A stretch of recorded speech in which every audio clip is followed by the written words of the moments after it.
Gluten has developed a very bad reputation over the past few years.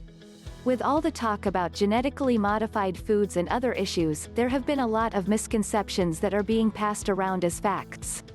Gluten is not bad and only affects those who are sensitive to it.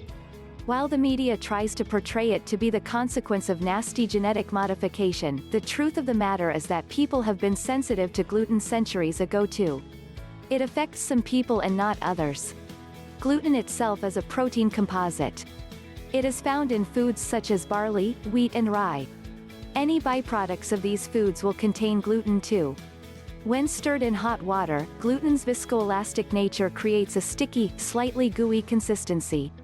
Because of this, many processed food manufacturers use gluten as a thickening agent in their foods to bind the ingredients together and so on.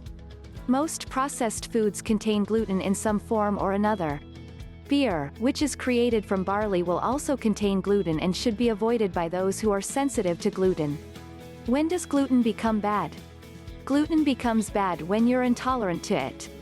Someone suffering from celiac disease will not be able to process the gluten in the food. This can lead to inflammation in the small intestine. Most gluten-sensitive people are mostly affected in the abdominal region because of the swelling and inflammation the gluten creates. Abdominal pain, diarrhea and bloating are all common problems faced by people who are gluten-sensitive. For people like these, the exclusion of gluten is the best option. They'll need to eliminate all foods containing gluten from their diet. This can be a Herculean task, but it's an absolutely necessary one. In most cases, they'll need to start preparing their own meals and study nutrition well. A gluten-free diet can cause nutrient deficiencies and supplementation will be required. Since gluten can sneak into many foods, they'll need to be more alert and check the labels of all foods before consuming them. Only by eliminating gluten can they give their body a chance to heal. One of the reasons why gluten is getting an increasingly bad rep is because more and more cases of gluten intolerance are being exposed.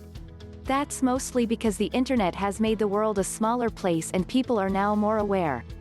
So, people who didn't know they were gluten sensitive before are now realizing it.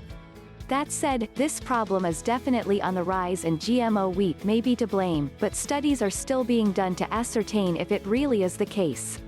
In the meantime, if you often experience abdominal issues that were mentioned above, or you get skin rashes or headaches for no explainable reason, you might be gluten sensitive. Try eliminating gluten from your diet for a month or two and see if the symptoms are alleviated. That's the best way to remedy this problem.